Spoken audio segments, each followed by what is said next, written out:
Flotsam is one of those games that looks cheerful and whimsical on the surface, but surprise, you're actually managing a floating town made entirely out of ocean garbage. After playing through more than 100 in-game days of the 1.0 full release, I realized Flotsam isn't just a survival builder, it's a feel-good apocalypse filled with bright colors, quirky drifters, and some surprisingly thoughtful systems. So today, I'm sharing what Flotsam does really well, what could use a little more polish, and whether it's worth diving into if you love relaxing and impactful city builders. Quick disclaimer, I was given early access, but all opinions here are my own. Flotsam takes place in a flooded world where everything you build, homes, workshops, gardens, is crafted from driftwood, plastic scraps, and old world debris you pull from the ocean. It sounds grim, but in practice, it's actually quite charming watching your drifters turn literal trash into a cheerful floating settlement. As you explore the map, you'll come across soaked ruins, rusty towers, forgotten islands, and abandoned platforms.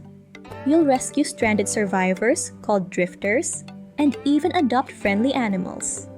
The main storyline is pretty short, but I feel is still pretty impactful. And despite the post-apocalyptic setting, the world is surprisingly hopeful. It feels like a place where humanity learned to adapt rather than collapse. Flotsam's core gameplay loop is simple but satisfying.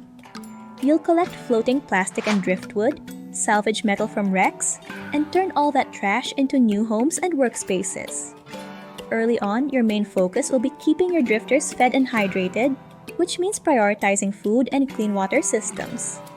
One thing to note though, and I'm not sure if it was a bug on my end, but there was no introduction tutorial, so I had to guess everything at the start. The controls would make sense if you're already used to city building games, but I'm not sure if it's intuitive enough for new players. There is, however, a help feature that took me a while to check out, but it would have definitely helped at the start. So, if you're getting confused, remember to check this out. The pacing here is pretty cozy and leans more on the slower side, especially by the end. There's just enough tension to keep you engaged, like when your food suddenly dips too low, but the game never punishes you so harshly that you need to restart. Mistakes slow you down, but they're repairable. It's a balanced, relaxing loop that's perfect for cozy gamers. Your drifters are more than just workers. Each one comes with a little personality, and specialists have unique storylines. Flotsam has an expertise and favorite system that differs for each drifter. This affects their morale and how fast they work and move. It does feel pretty intimidating at the start, but as you play, you'll find that it's pretty straightforward. There's just a lot of things you can do. And as you explore more and your town expands, you'll recruit these specialists like the bird keeper, the chemist, and the electrician. These characters unlock new buildings, quests, and mechanics that will give more layers to your gameplay. You will need these specialists to proceed further in the storyline as well. It's not a deep narrative system, but it adds enough personality to make the town feel like a community floating through the sea. As you settle in, Flotsam opens up deeper production systems. You'll build workstations that turn junk into plastic, plastic into materials, and old tech into energy. You'll set up fishing systems, cooking stations, gardens, and crafting hubs, creating a web of production lines that make your town grow in its own quirky way.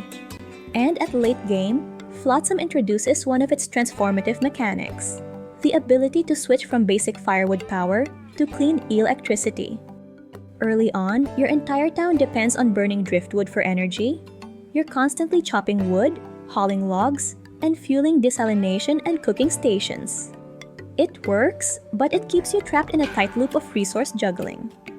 You're always one bad stretch away from someone going thirsty.